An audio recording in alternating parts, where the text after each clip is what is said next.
சிரிச்சாதானே மனுஷன், அது சொல்லி தான் தெரியுதாகுது இப்போது நிறைய பேருக்கு. சிரிப்பு இல்லை.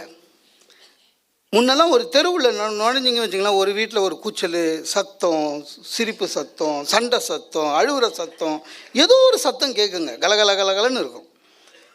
இப்போ எந்த தெருவில் நுழைஞ்சாலும் மயான அமைதி. வீட்டுக்குள்ளே நுழைஞ்சாலே அதே மாதிரி தான் இருக்குது. வீட்டு உறுப்பினர்களே கலகலப்பாக பேச மாட்டான், சிரிக்க மாட்டான். சிரிச்சே ரொம்ப நாளாச்சு, சிரிக்கவே மாட்டான் சார்.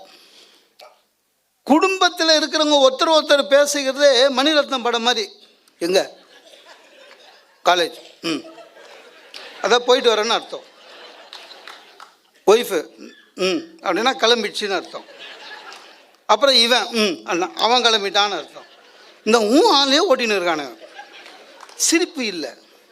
வாழ்க்கையில் நிறைய பேருக்கு இந்த மோட்டிவேஷன் சார், எவ்வளவு சிரித்து அந்யோன்யமாக இருந்த ஒரு குடும்பங்கள்லாம் இன்றைக்கி மகிழ்ச்சியாக இருப்பது எப்படின்றதுக்கு துட்டு விட்டு கிளாஸ் போயின்னுக்கிறான். அதுக்கு கிளாஸ் எடுக்கிறவன் இருக்கிறான், 300 ரூபா ஃபீஸு.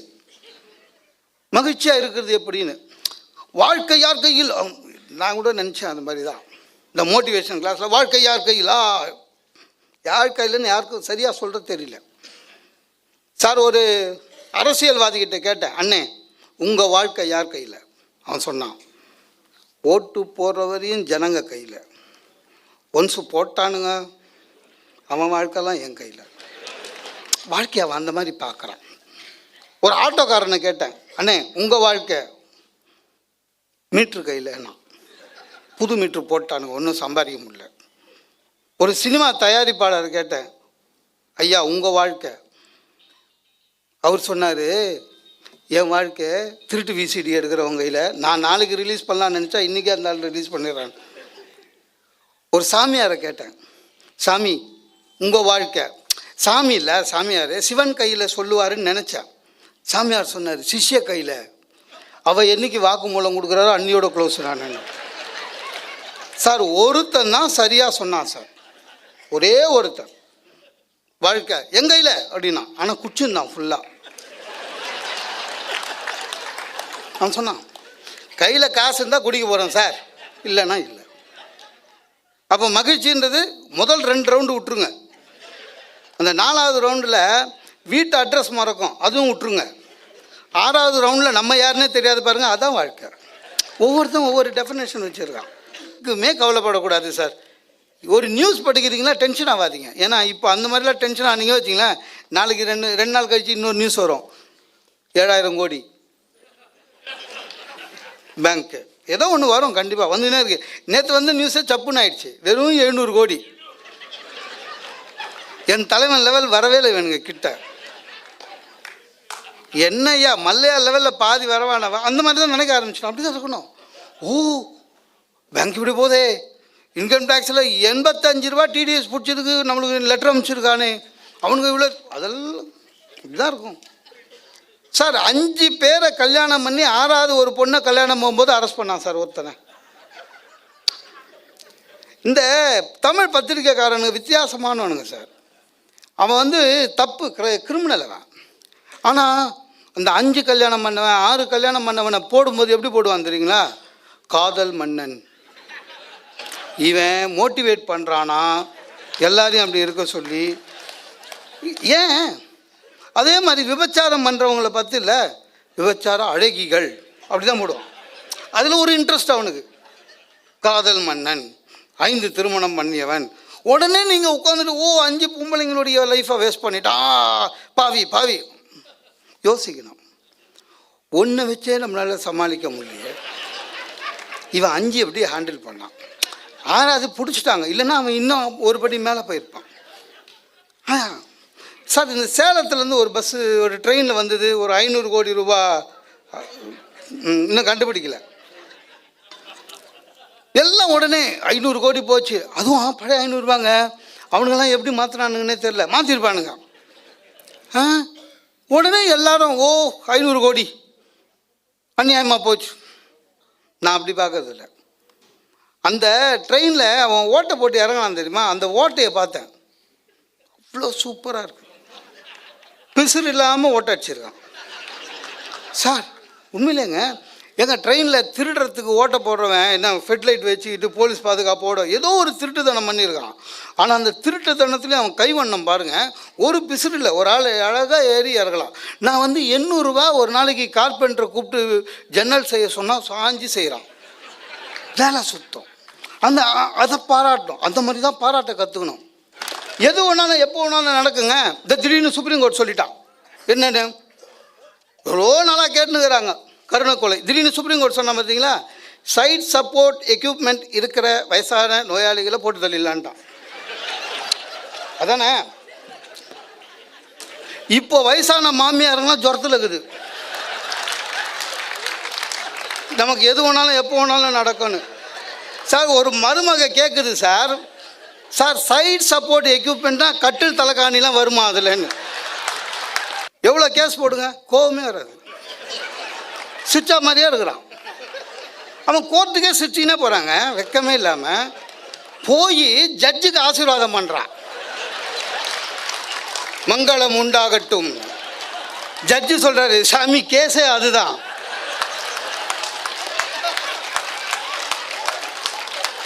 உங்கள் ஆசிரமத்தில் மங்களம் உண்டாயிடுச்சு, சார்ஜ் ஷீட்டே அதுதான். கூச்சமே இல்லாமல் அதுக்கும் சிரிக்கிறான் சார் இவன்.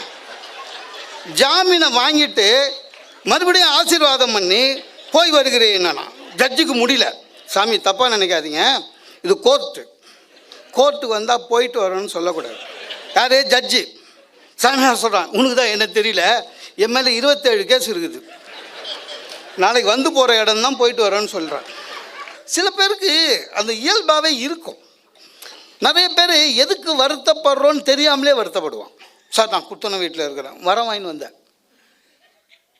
சார் குடுத்தன வீட்டில் ஒன்று குடுத்தனில் இருக்கிற ஒரு மகிழ்ச்சியும் ஒரு ஒற்றுமையும் ஒரு பாசமும் நேசமும் வேறு எங்கேயுமே கிடையாது. ஆபத்துக்கு உதவுற இடம் அதுதான். எந்த வீட்டுக்கும் தாப்பால் வேணாங்க, எந்த வீட்டுக்கும் தாப்பால் வேணாம். சார் நம்பி வீட்டை சும்மா ஒரு குட்டியோண்டு பூட்டை போட்டுட்டு, நான் பூட்டு மாதிரி ஒன்றை போட்டுட்டு பக்கத்து வீட்டுக்காரங்கிட்ட ஊருக்கு போயிட்டு வரேன், நான் வீடை பத்திரமா பார்த்துப்பான். இப்போ தனியாக வீடு கட்டிட்டுங்க, பூட்டு 7-8 பூட்டு போட்டாலும் பயமாக இருக்குது. போலீஸ் சொல்கிறாங்க, நீங்கள் ஊருக்கு போகும்போது எங்ககிட்ட சொல்லுங்கன்னு. அவங்ககிட்டே சொல்லிட்டு போகணுமா? இன்னும் ஒன்று, கொடுத்தன வீட்டில் என்ன பிரச்சனைனாங்க, வீடு கிடைக்காது, அதான் பிரச்சனை. அதில் இருக்கிற அன்பு சார், ஜாதி மதம் எதுவுமே கிடையாதுங்க, எல்லாம் ஒன்றா இருக்கும். நான்லாம் வந்து ஒரு முஸ்லீம் அம்மாவை பெரியம்மானே கூப்பிட்ருக்கேன் கொடுத்தன வீட்டில். ஆமாம், நான் அப்புறம் வீடு வாங்கின்னு போய் ரொம்ப நாள் கழித்து திருமணம் ஆச்சு. அதுக்கப்புறம் ஒரு நாள் நம்ம கபாலீஸ்வரர் கோயில்கிட்ட பார்த்தேன். பழக்க தோஷம் இல்லை, சின்ன வயசுலேருந்து பார்த்தது. பெரியமா அப்படின்னா அந்த மாதிரி புர்கா போட்டு நோக்கும். பெரியமாண்ணா, டேய் மோகன் கல்யாணம் ஆயிடுச்சாடா இருந்துச்சு. என் ஒய்ஃபு மட்டும் சந்தேகமாக பார்த்தா, இந்த விவரம் நம்மளுக்கு சொல்லலையேன்னு. முஸ்லீமை பெரியமானங்களை வேணும். அந்த அளவுக்கு ஒரு ஒற்றுமை உண்டு. வீடு கிடைக்காது, அதான் வீடு கிடைக்காது.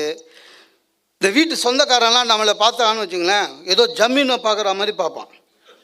ஆமாங்க, ஒரு இந்த படத்தில் நெஞ்சம் மரப்பதியில் நம்பியார் நிற்கிற மாதிரி நிற்பான். அப்புறம் வீடா? அண்ணா ஆமாங்க. என்ன படிச்சுக்கிற அப்படின்னுவான். ஏண்டா வீட்டுக்கு என்னடா படிக்கணும், கொடுத்து நான் வரப்போகிறேன், அதுக்கு என்ன படிப்பு? அப்புறம் எங்கே வேலை செய்கிற சொல்லணும். சம்பளம்னா சொல்ல முடியாது. இங்கே வீட்டில் ஒய்ஃபோடு போயிருக்கோமா, அதுக்கிட்ட ஒரு சம்பளம் சொல்லியிருப்போம். இப்போ அவங்ககிட்ட ஒரு சம்பளம் சொல்லணும். இதுக்கிட்ட சொன்ன சம்பளம் கேட்டால் அவன் வீடு கொடுக்க மாட்டான். அவங்ககிட்ட சொல்கிற சம்பளம் கேட்டால் இது என்ன கணக்குன்னு கேட்கும். சார் நான் கொடுத்துருவேன் சார். அப்புறம் எத்தனை மணிக்கு நைட்டில் வருவீங்கன்னு. பட்டிமன்றம் இருந்ததுன்னா லேட் ஆகும். 10:30 வரணும், இல்லைன்னா பூட்டிடுவேன். என் ஒய்ஃபு பார் நான் சொல்லி கேட்கல, ஊரில் இருக்கிறவங்களாம் சொல்கிறான் 10:30 வரணுமான்னு. அடுத்தது கேட்டான், சார் நாய் வளர்ப்பியா அப்படின்னா. என்னால் தாங்க முடியல. ஏங்கன்னு. எனக்கு நாய் பிடிக்காதுன்னா. ஒரு நாய்க்கு இன்னொரு நாயை பிடிக்கவே பிடிக்காதுன்னு வந்துட்டான். சரி சொந்தமாக வீடு வாங்கணும், வேறு வழி கிடையாது. வீடு வாங்கலான்னு நினச்சேன். இப்போ தெரியும்ல, வீடு லேண்டு இட்டு போய் காமிப்பாங்க நம்மளை. அந்த மாதிரி ஒரு லேண்டு பார்க்கலான்னு ஒரு வண்டியில் வச்சானுங்க. ஏறி உட்காந்தேன். பக்கத்தில் ஒருத்தன், எல்லாம் லேண்டு பார்க்க போகிறோம்.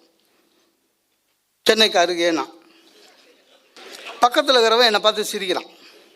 நான் அவனை பார்த்து சிரித்தேன். ஏன்னா அவன் பை வச்சுன்னுக்கிறான். நான் சொன்னேன், லூஸு லேண்டு தானே பார்க்குறோம், என்ன பையில் பணமே எடுத்துன்னு வரான் அப்படின்னு பை வச்சுன்னுக்கிறாங்க. சிரிக்கிறான். அப்புறம் நானும் சிரிக்கிறேன். தாம்பரங்கிட்ட போனோம். அப்புறம் அவன் என்னை கேட்டான், என்னை பார்த்து கிண்டலாக சிரிக்கிறீங்களா அப்படின்னா. இல்லை சார், பார்த்து இஷ்டப்பட்டால் தானே சார் அட்வான்ஸ் கொடுத்து அப்புறம் நீங்கள் என்ன பையன் எடுத்துன்னு வரீங்கன்னு. சென்னைக்கு அருகேன்னு சொன்னாங்களா அப்படின்னா, ஆமாங்க லூஸு, எனக்கு சொந்த ஊர் விழுப்புரம், இந்த மெட்ராஸில் வேலை செய்கிறேன், சனிக்கிழமையான இந்த மாதிரி வண்டியில் ஏறி உட்காந்துருவேன்.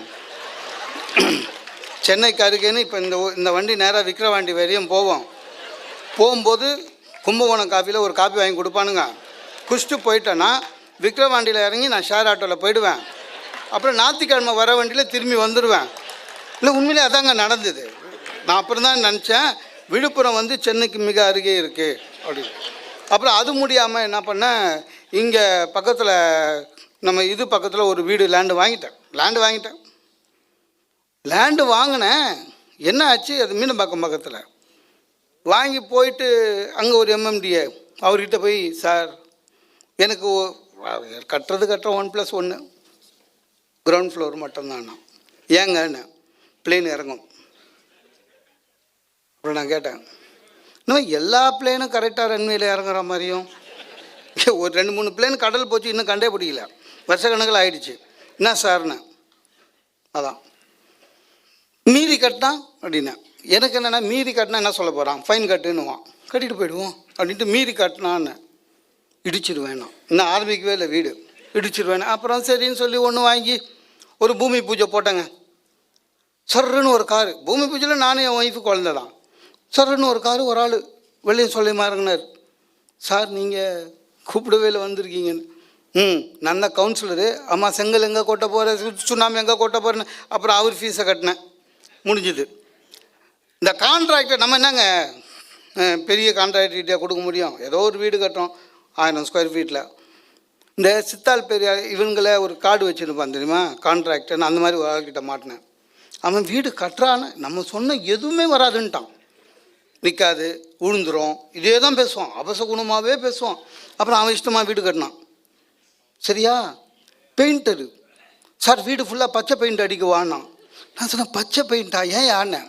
அவங்க லாஸ்ட்டாக என்ன பண்ணியிருக்கான், ஒரு முஸ்லீம் வீட்டில் பெயிண்ட் அடிச்சுக்கிறான், மீந்த பெயிண்ட்டை என் வீட்டில் அடிச்சுட்டு போகணுன்னு முடிவோடு இருக்கான். நான் ஏன் பச்சை பெயிண்ட்டுன்றேன். திடீர்னு என் ஒய்ஃபுக்கிட்ட போய், மேடம் சாருக்கு கலரை பற்றியே தெரில தான், அவள் ஒன்று அவங்க ஃபேமிலிக்கே தெரியாது, முடிஞ்சு போச்சு. சார் அவன் இஷ்டமாக கட்டின என் வீட்டில் நான் கிரகப்பிரவேசம் போனேன், விடிய காலம் 4:30 மணி, மழை, என் வீட்டு அட்ரஸ் எனக்கே தெரியாமல் தேடி திணறி போகிறேன். எனக்கு முன்னால் ஐயரு நின்றுக்கிறாரு. அவரு, என்ன நீங்கள் மட்டும் வந்திருக்கே, என்ன மாடும் கண்டும் வேணுமே, கிரகப்பிரவேசத்துக்கு மாடு தான் இதெல்லாம் 2 நாள் 3 நாள் சொல்லணும், நான் வீடே கஷ்டப்பட்டு கண்டுபிடிச்சிருக்கேன். இன்னத்துக்கு 4 மணிக்கு எங்கே மாடு கண்ணு பார்க்குது. அப்புறம் பார்த்தேன் என் ஒய்ஃபை, அம்மா பையனை கையில் பிடிச்சி முன்னால் போ. அவள் உடனே நான் மாடானா, இது அவசரப்படா, சாமி என்னத்துக்கு சொல்கிறாரு, மாடு போகிறதுன்றது, பசு மாடு போகிறதுன்றது மகாலட்சுமி போகிற மாதிரி, என் வீட்டுக்கு நீ தான் மகாலட்சுமி, முன்னால் போ அப்படின்னு பேசினேங்கிற ஐயரு முன்னால் போயிட்டார். சரி எவனோ ஒருத்தன் முன்னால் போனால் சரி முடிஞ்சுது அப்படின்னு விட்டுட்டேன். 4:30 மணி, 5 மணிக்கு திருச்சியிலேருந்து எங்கள் மாமா, விடிய காலையிலங்க, எனக்கே என் வீட்டு அட்ரஸ் தெரில, என் மாமா தெளிவாக வந்துட்டார். 5 மணிக்கு வந்தார், இங்கே வீடு கட்டியிருக்கேன்னாரு. இங்கே கட்டினதுனால தான் வந்தேன். ஆமாம் இங்கே ஏரோ ட்ராப் வர போதுன்னாங்களேன்னாரு. ஏன் மாமான்னு, இல்லைடா ஏரோ ட்ராப் வரப்போது, இங்கே இருக்கிற வீடெல்லாம் இடிக்கணும், கிரகப்பிரவேசம் வந்துக்கிறான், இங்கே இருக்கிற வீடெல்லாம் இடிக்கணும்னு சொல்லின்னு இருந்தாங்களே. நான் பக்குனாச்சு, இல்லை மாமா அது மாதிரி இடிக்க மாட்டாங்க. என் ஒய்ஃப் சொல்கிறா, அங்கெல்லாம் இடிக்க மாட்டாங்க, 30,000 வீடு இருக்குது, ஸ்டே ஆர்டர் வாங்கி. உனக்கு தெரியுமாம்மா, டெல்லியில் ஒரே நாள் புல்டோசர் வச்சு எல்லாத்தையும் இடித்தான். அதாவது என் வீட்டை இடிக்காமல் போகிறது இல்லைன்னு ஒரே முடிவோடுங்க என் மாமா. சில உறவு அதெல்லாம் ஒரு பிரச்சனையாக எடுத்துக்கூடாது, எல்லாம் இந்த காதில் வாங்க இந்த காதில் மகிழ்ச்சியாக இருக்கிறதுக்கு கற்றுக்கணும், வேறு ஒன்றும் கிடையாது. அதே மாமாங்க, சில உறவுக்காரங்க ஓவராக உரிமை எடுத்துப்பாங்க தெரியுமா. எங்கள் தாய் மாமா அந்த மாதிரி ஒரு வகை, என்ன கேட்காம கொள்ளாமல் நான் இல்லாத போது என் வீட்டில் வந்து நடு சவுத்தில் ஒரு சாமியார் படத்தை மாட்டிட்டு ஊருக்கு போட்டார்.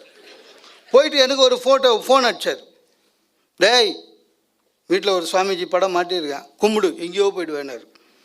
நமக்கு வந்த உடனே அது சாமியார் வேறு, தூக்கி போடவும் முடியாது, நம்மளுக்கு ஒரு பயம் இருக்குங்க எப்போவுமே. என்னென்னா சாதாரணமாக இந்த ஜனவரி மாதம் பார்த்திங்கன்னா கொஞ்சம் ஆத்திரத்தில் எல்லார்கிட்டேயும் போய் இது வாங்கிடுவோம், கேலண்டர், சாமி கேலண்டர் வாங்கின்னு வந்து வீட்டில் மாட்டுவோம். டிசம்பர் முடிஞ்ச உடனே ஒரு டென்ஷன் ஆகும், அதை எங்கே போகிறதுன்னு தெரியாமல் தவிப்போம். ஏன்னா போகியில் போட முடியாது, குப்பையில் போட முடியாது, சாமி நம்மளை ஏதாவது பண்ணிவிடுமோன்னு. ஆனால் சில நம்ம தமிழ் எல்லாத்துக்கும் ஒரு காரணம் கண்டுபிடிச்சிருக்கான். சிவன் கோயிலில் போய் நவகிரகத்துக்கிட்ட வச்சுட்டு வந்துடுவான். கபாலி கோயிலில் புன்ன மரத்துக்கிட்ட போய் பாருங்களேன், வெறும் பழைய காலண்டராக இருக்கும். அது மாதிரி அதனால் விட்டுட்டேன். நல்லா தான் போயின்னு இருந்தது. நான் கும்பிட்டேன், என் ஒய்ஃபு ரொம்ப கும்பிட்டான். என் ஒய்ஃபு இன்னும் சுத்தம். அந்த சாமியார் படத்தில் எங்கே இப்போல்லாம் வேலை காட்சி லீவே போடுறது இல்லைங்க, எல்லாம் சாமி வந்தது. இப்போல்லாம் இட்லி மல்லிப்பூ மாதிரி இருக்குதுங்க, எல்லாம் சாமி வந்த வேலை. இப்போல்லாம் கேஸு புக் பண்ணால் 20 நாளில் வருதுங்க, எல்லா சாமியும் வந்த வேலை. நல்லா தான் இருந்தது, நல்லா தான் இருந்தது. என்ன ஆச்சு உங்களுக்கு தான் தெரியுமே, 2 வருஷம் முன்னால் எங்கள் சாமியார் அரெஸ்ட் பண்ணிட்டாங்க. டிவிலலாம் வந்தார், முடிஞ்சு போச்சு. இப்போது சாமியாரை எடுக்கணும், என் ஒய்ஃப் ஒத்துக்க மாட்டா.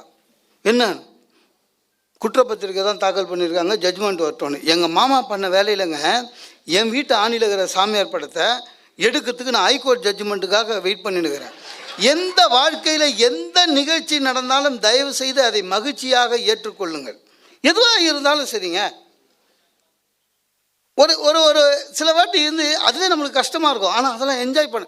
வீட்டில் நடக்கிறது, ஆஃபீஸில் நடக்கிறது, எது நடக்கிறதாலும் நீங்கள் மகிழ்ச்சியாக ஏற்றுக்கொண்டு இருந்தால் சிரித்து கொண்டே இருப்பீர்கள். எதையுமே நெகட்டிவாக பார்க்கக்கூடாது. சார் அமாவாசை அன்னைக்கு காலையில் வீட்டில் சொல்கிறாங்க, ஆஃபீஸுக்கு தான் போகிறேன், வெளில சுற்றாமல் மத்தியானம், அமாவாசை வெளில சுற்றாமல் மத்தியானம் சாப்பாட்டுக்கு வீட்டுக்கு வேண்டாம். நான் ஆஃபீஸுக்கு போகிறேன், வீட்டுக்கு வரேன், காலையிலேருந்து சாப்பிடல, அமாவாசை சாப்பாடு சாப்பிட்லான்னு உட்காடுறேன். சாப்பாடு போட்டு முடிச்சு சார் பசியோடு கூட இருந்துடலாம். இலையில் சாப்பாடு போட்ட பிறகு எல்லாம் வச்ச உடனே எக்ஸ்ட்ராவாக பசிக்கும் தெரியுமா, கை வைக்கான்னு இருங்கண்ணா. என்னென்ன காக்காவுக்கு இன்னும் சாப்பாடு வைக்கல, கோவமெல்லாம். சரிண்ணா என் சாப்பாட்டிலே கொஞ்சம் எடுத்து அந்த டோர் வரையும் போயிட்டு திரும்பி சொல்கிறா, காக்கா வாய் வைக்கிறபடி நீ வாயை வச்சிடாதான்னு. சாப்பிடாதன்னு சொன்னாங்க, இல்லை வாயை வைக்காதான் ஏதோ நாயை சொல்கிற மாதிரி. என் வீட்டில் மொட்டை மாடி 2வது ஃப்ளோரு. போனால் 10 நிமிஷம் ஆச்சு, 15 நிமிஷம் ஆச்சு, 20 நிமிஷம் ஆச்சு, வரவே இல்லை. எனக்கு என்னென்னா இவள் காக்காவுக்கு சோறு வைக்க போகிறாளா, உட்கார வச்சு ஊட்டுறாளா, என்ன ஒன்றுமே காணுமேன்னு வந்தா. 25 நிமிஷம் கழிச்சு வந்தா, எல்லாம் ஆறி போச்சு. வந்துட்டு அதுக்கு ஒரு கதை. நான் போனேன்னாங்க, மேலே யாருமே இல்லைங்க. யாருமேன்றது காக்கா. நான் சொன்னேன், உன் சாப்பாட்டுக்கு முக்கோடி முத்தேவராக நிற்பான் சொல்லு அப்படின்னா. அப்புறம் 2 வந்துதா, 1 தான் சாப்பிட்டுதுங்க. ஆச்சரியங்க, வெறும் அப்பளம் மட்டும் எடுத்து போச்சு. காக்காவுக்கு தெரிஞ்சிருக்கு அது மட்டும்தான் இவ பண்ணலைன்னு. சுடுசோறு காக்கா சாப்பிட்டுச்சுங்க. அந்த நொந்து நூலாக போன சாப்பாடு நான் அதெல்லாம் மகிழ்ச்சி தான், மகிழ்ச்சியாக. சார் ஆஃபீஸ்லேருந்து வீட்டுக்கு வந்து ஷூ அவுத்த உடனே ஏங்க ஏதாவது சேஞ்சு தெரியுது, என்னது ஏதாவது வீட்டில் சேஞ்சு தெரியுது, சுற்றி முற்றி பார்க்குற நமக்கு ஒன்றும் தெரியலங்க. அதே போர்ட்டிகோ, அதே சோஃபா, அதே ஒய்ஃபு, ஒரு சேஞ்சும் கிடையாது. இல்லையேன்னு உங்களுக்கு ரசனையே இல்லைங்க. ரசனை தான் நம்ம ஏன் கல்யாணம் பண்ணிக்கிறோம், சரியா? ஏன்னா ஒன்றும் இல்லைங்க, ஷோ கேஸில் இந்த குட்டி உண்டு ஒரு இந்த பிளாஸ்டிக்கு பூவை டிவி மேலே வச்சுருக்கா. அது அந்த அம்மாவுக்கு அது வந்து இன்டீரியர் டெக்கரேஷனு, அதை நம்ம பார்த்து ரசிக்கணும், மகிழ்ச்சியாக ஏற்றுக்கொள்ளுங்க. வீடுன்ற வீட்டில் ஒரு விசிடி இருக்கா, ஓ இது இருக்கா, ஒய்ஃப் கேட்பாங்க தான், அதுக்கெல்லாம் கோச்சிக்கக்கூடாது. என் ஒய்ஃப் கேட்டா என்ன ஒரு வீடு ஒரு டிவிடி இல்லாமல், நான் சொன்னேன் கவலைப்படாது. இது இப்போ வீட்டில் பாரு, கிரைண்டர், டேபிள் ஃபேன், டிவி, இதெல்லாம் நம்மளா வாங்கணும் இல்லை, அவங்க கொடுத்தாங்க. அவங்க தானே கொடுத்தாங்க. ஒரு 6 மாதமோ 3 மாதமோ இன்னொரு எலெக்ஷன் வரும், விலை இல்லாத டிவிடி யார் தராங்க? 2 பேரில் யாராவது ஒருத்தர் சொல்ல போகிறாங்க, என்ன நான் தரேன்னு. யார் டிவிடி தராங்களோ அவங்களுக்கு ஓட்டு போட்டுருக்கோம் கொடு. அதை போய் பெருசாக வீட்டில் ப்ராப்ளம் வரும். அதுலேயும் அம்மாவும் ஒய்ஃபும் இருக்கிற வீடெல்லாம் ரொம்ப கஷ்டம், ரொம்ப ரொம்ப கஷ்டம். சார் என் ஒய்ஃபு வேலை செய்கிற ஆஃபீஸில் என்ன பண்ணிட்டாங்க சார், இந்த மார்ச் மாதம் 8ஆம் தேதி பெஸ்ட்டு விமன் அவார்டு அப்படின்னு ஆஃபீஸ்க்குள்ளே என் ஒய்ஃபுக்கு கொடுத்துட்டான். அவன் பாருங்கள் நம்மளை ஒரு வார்த்தை கேட்கல, கொடுத்துட்டான். அது பெஸ்ட்டு விமன் கொடுக்கலங்க, ரொட்டேஷனில் கொடுக்குறான் அவன். அவங்க ஆஃபீஸில் மொத்தம் 40 லேடிஸு, வருஷத்துக்கு 1 ஒரு முறை வாங்கி 2வது வாட்டி ரவுண்டு வர்றதுக்குள்ளே ரிட்டையர் ஆகிடுங்க. இந்த வருஷம் என் ஒய்ஃபு கொடுத்தவன் சும்மா இருக்கலாம், இந்த மாதிரி ஒரு பொன்முடிப்பாவது கொடுத்துருக்கலாம், மகிழ்ச்சியாக எடுத்துன்னு போம். விருதுனா இப்படி தாங்க கொடுக்கணும், ஒரு படம், ஒரு மாலை, ஒரு பழம், பொன்முடிப்பு. அவன் புத்தர் சிலையை கொடுத்துட்டான். வீட்டுக்கு வந்து என் ஒய்ஃபு எங்கள் அம்மா கிட்ட நான் தான் பெஸ்ட்டு விமன் அவார்டு கொடுத்தாங்க. எந்த மாமியார் அது ஒத்துப்பாங்களா சார்? புத்தர்னா எங்கள் அம்மா ஏதோ ஒரு காரணம் புத்தரை பார்த்துட்டாங்க. புத்தர் வீட்டுக்குள்ளே இருக்கக்கூடாது, அது எங்கள் அம்மா. தப்பு இல்லை. ஏன்னா எங்கள் அம்மாவை பொறுத்தளவுக்கு புத்தருன்றவர், அவங்க படிக்காதவங்க சார், புத்தருன்றவர் நடுவு ராத்திரி ஒய்ஃபையும் குழந்தையும் விட்டுட்டு ஓடி போனவர். அப்படி தான் அவங்கள பொறுத்தளவுக்கு புத்தர். சார் எங்கள் அம்மா கோவத்தில் இருக்காங்க, அவங்கக்கிட்ட போய் புத்தர் வந்து போதி மரத்துக்கு போனார், அங்கே தான் அவருக்கு ஞானம் வந்தது, 8 பேருண்மைகள் சொன்னார், அதெல்லாம் சொன்னால் ஒத்துக்க மாட்டாங்க. ஒரே சண்டை. என் ஒய்ஃபு இது நான் ஒரு வீட்டில், இந்த வீட்டில் எனக்கு உரிமை இல்லையா, அந்த வீட்டில் எனக்கு அது ஒரு தனி. எங்கள் அம்மா சண்டை போட்டுட்டு திடீர்னு சொல்கிறாங்க, பார்த்தியா நான் சொன்னது சரியாயிடுச்சா, புத்தர் வந்தோன்னு வீட்டில் சண்டை பாரு அப்படின்னாங்க. ஆரம்பித்து வச்சுது அவங்க தான். வீடுனா அப்படி தான் இருக்கும், எல்லாம் அட்ஜஸ்ட் பண்ணிட்டு போகணும். எது மகிழ்ச்சி இருக்கிறது எங்கே? நிறைய பேர் மகிழ்ச்சி வெளியில் இருக்குதுன்னு நினைக்கிறோம். இல்லை, உள்ள. நீங்கள் உள்ள மகிழ்ச்சியாக வச்சுருங்க, உங்களால் மற்றவர்கள் மகிழ்ச்சி அடைவார்கள். நிறைய பேர் பாருங்கள், வீட்டிலேருந்து கிளம்பும் போதேங்க மகிழ்ச்சியாக கிளம்புங்க. முடியாது தான், இருந்தாலும் ட்ரை பண்ணுங்க. ஏங்க விட்டுட்டு வெளியில் போகிறோன்றதே ஒரு மகிழ்ச்சி இல்லையாங்க? அதுவாது உங்களுக்கு இருக்கணும்ல. இத்தோடு நம்ம சாயங்காலம் தான் பார்க்க போகிறோம்னா ஒரு மகிழ்ச்சி வர வேணாம்? ஆஃபீஸுக்கு போகிறோம், டைப்பிஸ்ட்டும் இருக்காங்க, அதே நினச்சிட்டு போனோம். இதெல்லாம் ஒய்ஃபை வந்து ஞாபகப்படுத்துவாங்க, நம்மளே தான் ஞாபகப்படுத்திக்கணும். அப்படியே மகிழ்ச்சியாக இருக்கணுங்க. சில பேர் பாருங்கள், பைக்கில் முடியாது முடியாது முடியாது, ஏதாவது வீட்டில் போட முடியாத சண்டையை பைக்கில் போட்டு போவான், பார்த்துக்கிறீங்களா? அவன் எந்த காலத்துலையும் மகிழ்ச்சியாக இருக்க முடியாது. மகிழ்ச்சி என்பது உள்ளே இருக்குது சார். சில பேர் எல்லாத்துக்குமே கஷ்டப்படுவாங்க சார். எது கிடைக்கிறதோ அதில் மகிழ்ச்சி அடையத்துக்கு கற்றுக்கணும். என்கிட்ட நிறைய பேர் சொல்லியிருக்கான், என் ஒய்ஃப் நான் நினச்ச அளவு புத்திசாலி இல்லை, வரம் வாங்கினான்டா நீ. புத்திசாலி இல்லைன்னா வரம் வாங்கிட்டு வந்திருக்கேன்னு அர்த்தம். ஆமாம், யாராவது ஒருத்தர் புத்திசாலியாக இருந்தால் போடாதாங்க, எனக்கு ஆண்டவன் அந்த வரத்தை கொடுத்துருக்கான். ஆமாங்க, அப்படி தான் இருக்கணும், இல்லைன்னா மகிழ்ச்சியாக இருக்கணும் முடியாது சார். வெளியில் 1000 கஷ்டப்படுறோம் சார்.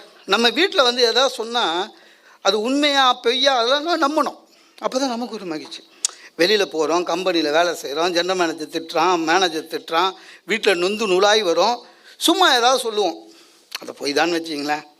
இன்றைக்குமா நான் வந்தேன் பஸ் ஸ்டாண்டுக்கு, பஸ்ஸு கிளம்பிடுச்சா, அப்படியே மூவிங்கில் ஓடி போய் ஏறினேன், சும்மா தான் சொன்னோம். உடனே அவங்க நம்ம என்ன எதிர்பார்க்குறோம், ஐயோ எங்க பார்த்துங்க உந்துர போகிறீங்க, எங்கே ஓடுற பஸ்ஸில் ஏறுறீங்க, அந்த மாதிரி சொன்னால் ஒரு ஆறுதல், சும்மா ஒத்தடம் கொடுக்குற மாதிரி. அதை விட்டுட்டு நீ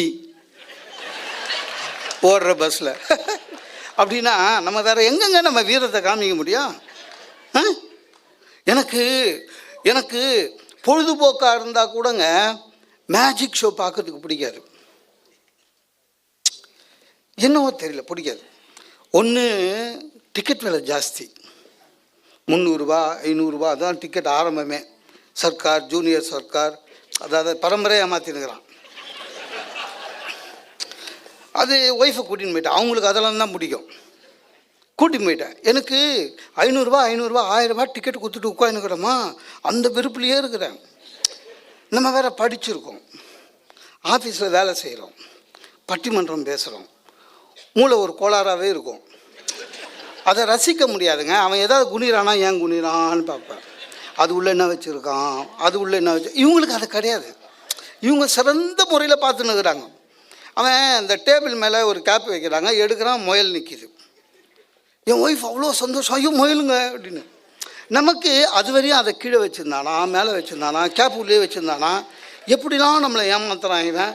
நம்ம இவ்வளோ 2 ஹவர் பேசி ஏமாற்ற முடியல ஜனங்களை, இவன் எவ்வளோ எப்படி ஏமாத்துறான் இவன் ஏதாவது அரசியலில் அப்படி தான் நினைக்கிறோம்.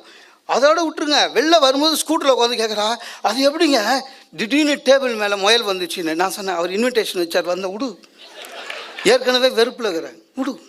எது சார் நம்ப மாட்டீங்க, ஆஃபீஸு வீட்டை விட்டு போயிட்டு ஆஃபீஸ் உள்ளே போகிறேன், டைம் ஆஃபீஸில் ஜெனரல் மேனேஜர் நிற்கிறான் லேட்டு. அந்த ஆள் பார்த்தீங்கன்னா யார் லேட்டாக வந்தாலும் நீங்களே இப்படி லேட்டாக வரலாமான்வான், பியூன் வந்தாலும் அதான் சொல்லுவான், நம்ம போனாலும் அதான் சொல்லுவான், நம்ம போகலன்னா நம்ம ஆஃபீஸே க்ளோஸ் ஆன மாதிரி, நீங்களே லேட்டாக வரலாமா. அன்றைக்கி நான் போகிறேன், நீங்களே லேட்டாக வருவாங்க, சாரி சார்னு. கரெக்டாக பில் அடிக்குது, பார்க்குறேன் வீடு ஃபோனு, எனக்கு தெரியும் அவங்க சௌகரியமாக அங்கே சோஃபாவில் உட்காந்துன்னு ஃபோன் பண்ணுறாங்கன்னு. அண்ணா அவன் திட்ட போகிறான். இல்லை சார் சொல்லு. இல்லை பேசுங்கண்ணா. அவனுக்கு என்னென்னா அவன் திட்டும்போது தெளிவாக திட்டணும், நடுவில் ஃபோனுக்குன்னு வரக்கூடாது. நீ முதல்ல பேசி முடியும், அப்புறம் நான் பேசுகிறேன்னு எடுக்கிறேன். ஏங்க கேட்க மறந்துட்டேன், காலையிலேயே ரசம் நேற்று வச்சது அதை அப்படியே வைக்கவா இல்லை புது ரசம் வைக்கணுமான்னு. அதுவே அந்த ரசம் ஆக்சுவலாக வச்சவனு கீழே ஊற்றணும் நியாயமாக. இது ஒரு என்ன ஒரு சுகர் ஜாஸ்தி ஆகிடுச்சின்னு ஹாஸ்பிட்டலுக்கு போனாங்க. டாக்டர் பார்த்து சொல்கிறாரு 2 நாள் தங்கிட்டு போங்க, சுகர் டவுன் பண்ணலான்னு. ஒய்ஃபை பார்த்து கேட்குறேன், என்னம்மா தங்குங்க. நீ நான் இருக்குங்க. டாக்டர் ஊசி போட போகிறாரு, இன்சுலின் போட போகிறாரு, மாத்திரை நர்ஸு கொடுக்குது, அதுக்கு சேர்த்து தான் ஃபீஸு. நான் வேணாங்க, நான் இருந்தேன்னா வீணாக சண்டை வரும், எங்கள் அங்கேயே வீணாக சண்டை வரும். அதுக்குள்ளே டாக்டர் வந்துட்டார். இவங்க டாக்டர்கிட்ட கம்ப்ளைண்ட் பண்ணுறாங்க, டாக்டர் நான் சொல்கிறது எதுவுமே கேட்குறதில்ல. அதான் அவன் என்ன சொல்ல வர சாப்பாடை பற்றி. அவர் உடனே இடுப்பில் கை வச்சுன்னு, என்ன மிஸ்டர் ஒய்ஃப் சொல்கிறது கேட்குறதே இல்லையாமேன்னு. அவர் இன்னமும் அவங்க ஒய்ஃப் சொல்கிறது கேட்குற மாதிரி. யாரா கேட்டிருக்கோம்? அதனால தான் இந்த அளவாவது நல்லாயிருக்கும். யார் கேட்டிருக்கோம் சார்? சில பேர் வீட்டில் சாப்பாடு சரியில்லை, வீடுனா அப்படி தான் இருக்கும், சாப்பாடு சரி இருக்காது, அதெல்லாம் அட்ஜஸ்ட் பண்ணணும். அதுக்கெல்லாம் போய் கோச்சிக்கிட்டு கோவம் பண்ணோம்னா நம்ம நகைச்சுவை இல்லைங்க, சிரிக்கவும் முடியாது. எப்போது நீ வீட்டுக்குள்ளேயும் டென்ஷனாக தான் இருக்கணும்.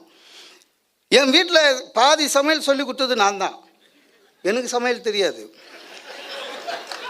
ஏன்னா அதை அவங்களுக்கு புரியுற மாதிரி சொல்லிட்டா புரிஞ்சுப்பாங்க. சரி, என் ஒய்ஃபுக்கு சாம்பார் வைக்கவே தெரியாதுங்க, கேவலமாக இருக்கும். பார்த்தேன், அப்படியே தான் இருந்தது. நானும் முதல்லலாம் கற்றுவேன். அவள் உஷாராயிட்டான். எப்படின்னா நான் எவ்வளோ கத்துறேன்னு நினச்சின்னு சாம்பாருடைய குவாலிட்டியை அவர் நிர்ணயம் பண்ணிவிடுவாள். ரொம்ப கத்துனேன்னு வச்சுக்க, நீங்கள் நல்லாவே இல்லை போலகுதுன்னு அவர் ரசம் ஊற்றி சாப்பிட்டு சாம்பாரை வேலைக்காரமாக கொடுத்துருவாள். கொஞ்சமாக கத்துனானா ஏதோ இன்றைக்கி சுமாராக இருக்குன்னு அவளும் ட்ரை பண்ணுவாள். ஒரு நாள் எனக்கு ரொம்ப நாளாக சந்தேகம்.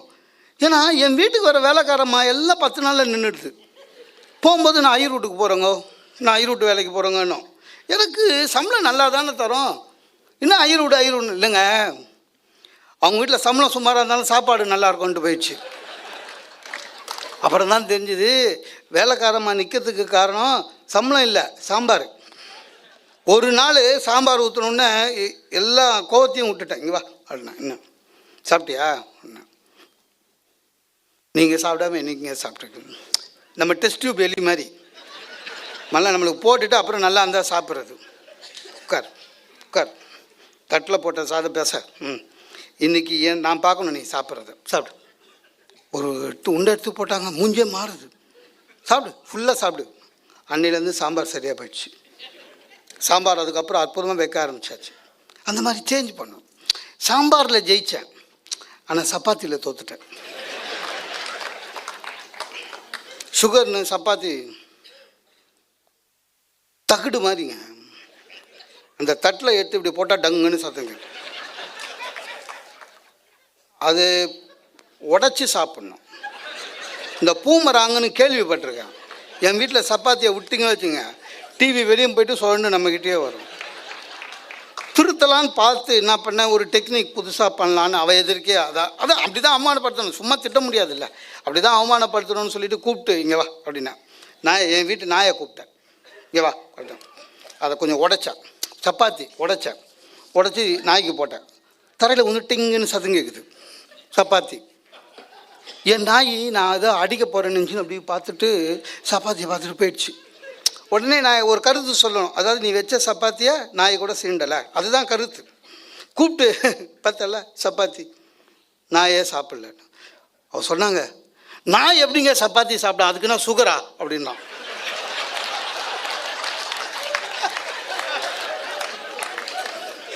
இனிமேல் ஒன்றுமே பண்ண முடியாது. நான் சப்பாத்தியை நிறுத்திட்டேன். சப்பாத்தி சாப்பிட்றதே இல்லை. யார் வீட்டுக்கு போனாலும் சப்பாத்தி சாப்பிட்றது இல்லை. முக்கியம். ஏன்னா யார் கூப்பிட்டாலும் ஓட்டிடுவேன் பேசுறதுக்கு, ஒரு ஆர்வம் தான். சார் ஒருத்தர் மெட்ராஸ்கார் கூப்பிட்டு ஒரு டேட் சொல்லி, திண்டுக்கல்லுங்க ஒரு ஃபேமிலி ஃபங்க்ஷன் தான், ஒத்துக்கினேன். எனக்கு ட்ரெயின் ஃபர்ஸ்ட் கிளாஸ் எல்லாம் ஒத்துக்கிட்டார், ஹோட்டல் எல்லாம் ஒத்துக்கிட்டார். ஒரு ஞாயிற்றுக்கிழமை போய் திண்டுக்கல்ல இறங்குறேன். ஹோட்டல், பெரிய ஹோட்டலில் ரூமு உட்காந்துருக்கேன். நான் ஒரு 10 மணிக்கு அனுப்புகிறேன் ஆளை, வந்துருங்கன்னாரு.